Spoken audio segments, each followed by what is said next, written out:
Naniniwala ba kayo sa sumpa o naniniwala ba kayo sa mga engkanto? Etong babae na to, sinumpa siya simula nung bata siya. Every time na magbe-birthday siya or malapit na yung birthday niya, dala-dala niya yung sumpa sa kanya. Eto po si Enayay, kapatid ko po siya. Eto pong sasabihin ko, hindi po kwentong barbero kung hindi totoong nangyari sa buhay naming magkakapatid. Etong istorya na to sobrang nakakakilabot, kaya sa mga matatakotin dyan, huwag nyo nang panoorin. Ito yung araw na hindi ko makakalimutan, May 10, 2005. 5 years old po ako at si Enayay po, pang-apat po siya sa aming magkakapatid, 3 years old po siya noon. Si Ina po nung bata pa lang ay sobrang kulit na, sobrang bibo, sobrang jolly, as in sobrang cute po talaga. Hindi po talaga ganito ang itsura talaga ni Ena. Kung makikita niyo po siya sa personal, sobrang dami niya pong peklat dito, ang dami niya pong peklat dito, ang dami niya pong peklat dito. Ngayon, ikukwento ko na. Naalala ko May 10, 2005, naglalaro kami sa labas kasama si Ate Erica, ako tsaka si Ena paggabi na nun. Naglalaro kami, naghahabulan kami, pawisan. Hanggang merong paparating na babae sa amin na dumadaan sa hindi inaasahang pagkakataon dahil naghahabulan kami, nabunggo ni Ina yung babaeng may hawak na bayong. That time po nun, usong-uso pa nun yung mga bayong. Yung babae po na yon ay nakabanda na po siya. Hindi ko po alam kung anong tawag doon, pero para po siyang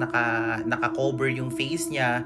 Then nagalit po siya sa amin at tumingin. Nung nakita po namin yung face niya, galit na galit po siya at pulang-pula po yung mata niya. Pero ang pinag-initan niya po talaga is walang iba kundi yung kapatid ko. Nagsorry po kami kasi po yung bayong niyang hawak is nalaglag niya na merong lamang mga gulay. That time po noon, biglang nagsalita yung babae na hindi ka magiging masayang bata ka.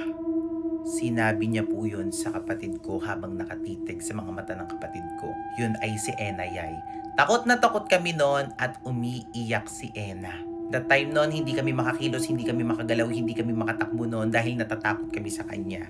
Habang pinagmamasdan namin siya, nakita namin siya na nagsasalita siya ng kung ano-ano na hindi namin maintindihan. Bigla na lang siyang umalis at naglakad papalayo, hawak yung bayong niya. Nung nakaalis na siya, bumalik na kami sa bahay, merong isang bagay na hindi namin makakalimutan na same day lang din na kinabukasan ng birthday ni Ina. Ang birthday po ni Ina, May 11. At ang nangyaring insidente na yon ay May 10.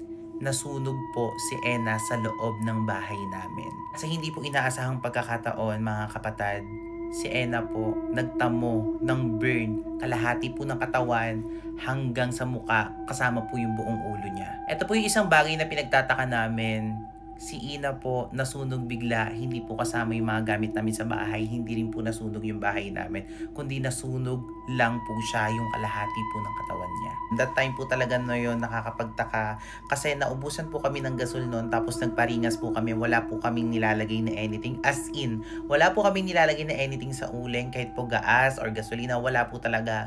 Si Ina po, humarap lang po doon, nagulat kami, biglang yung apoy gumapang sa kanya. Pawisan lang po si Ena noon ha, naglalaro lang po kami. Yun po ang pinagtataka talaga namin dahil wala naman pong binuhos na kahit anong gasolina kay Ena noon dahil magkakatabi po kami noon that time. Ate Aya, si Ena, si Ate Erica, ako. Ayan po, apat po kaming nandoon, nagulat po kami yung apoy. Makikita po talaga ng dalawa naming mata na biglang lumipat sa kanya. Yun po yung bagay na hindi namin ma-explain hanggang ngayon. Yung sumpa na yun hindi po nagtatapos doon dahil maraming mga bagay na every time na nagme-May 9, May 10, yan na po. Maraming beses kaming muntik mawalan ng pag-asa dahil sa sumpang nangyayari kay Ena. Na-find out po namin na sumpa siya dahil every time na magbe-birthday siya, puro kamalasan ang nangyayari sa amin or puro kamalasan ang nangyayari sa kanya. Hanggang ngayon po ay pilit na dinadala niya. Tanging magawa lang po namin ay ang pinakamakapangyarihan sa lahat, kundi ang magdasal. Bakit sa murang edad ni Ena na yon hanggang sa tumanda at nagkaanak na siya ay palaging maraming insidenteng nangyayari tuwing malapit na yung birthday niya? Hindi po namin alam kung nagkakataon lang yon, hindi po namin alam kung talagang